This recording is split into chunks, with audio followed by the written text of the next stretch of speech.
Hi everyone, welcome to my recording studio. As some of you know, I have a monthly column in Premier Guitar magazine called Recording Dojo. In a recent article, I talked about recording a fuzz pedal. I gave two basic approaches. One is direct guitar fuzz pedal into your DAW or audio interface. And the other, a more traditional approach, with the sole exception of using a graphic EQ just after your fuzz pedal to further shape the sound. I'm going to demonstrate both of those techniques for you right now. Before we begin, it's important that you know that your imagination is really the only creative block in recording and getting tone and having fun with music. So always be open-minded. These tips that I'm giving you should just serve as examples for you to jump off into deeper territories and find your own inspiration.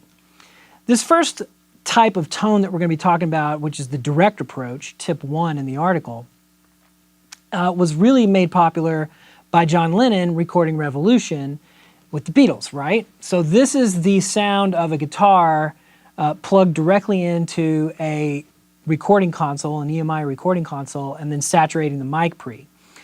You can do this via software, but you can also get really close to that same sound just by using your fuzz pedal, dialing it all the way up, and then putting it right into your DAW or whatever. Now here's my signal flow. I'm going right from my guitar into my pedal board that goes only into my fuzz pedal and a little bit of slap back delay. And I'm taking the output right into an LA610 Mark II, which is essentially a mic pre.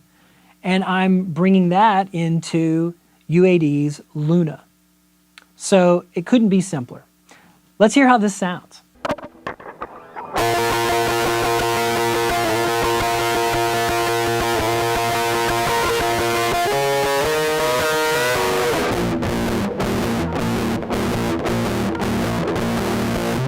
Okay, for this next example, let's look at The Miracle of Joey Ramone, U2.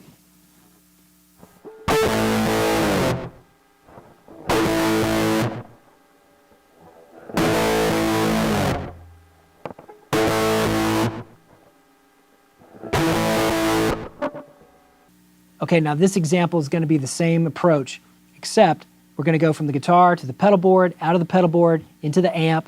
I'm miking my amp with a ribbon mic, and then it's going into, in this case, Luna. So let's hear how this sounds. For the example, I'm going to play the main riff to a new song I just wrote called Christian Graffiti. It's going to be on my new album.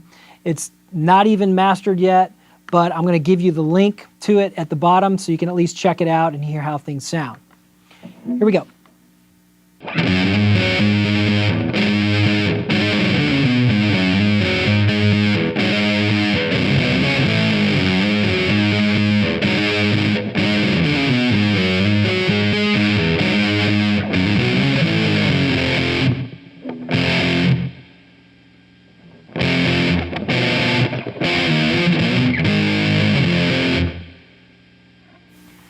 Now I'm going to play the exact same riff, but I'm going to follow my fuzz with that graphic EQ that I mentioned before. Notice how the tone changes. It's going to be a lot more mid-ranged just because of the way that I have it dialed in. Check this out.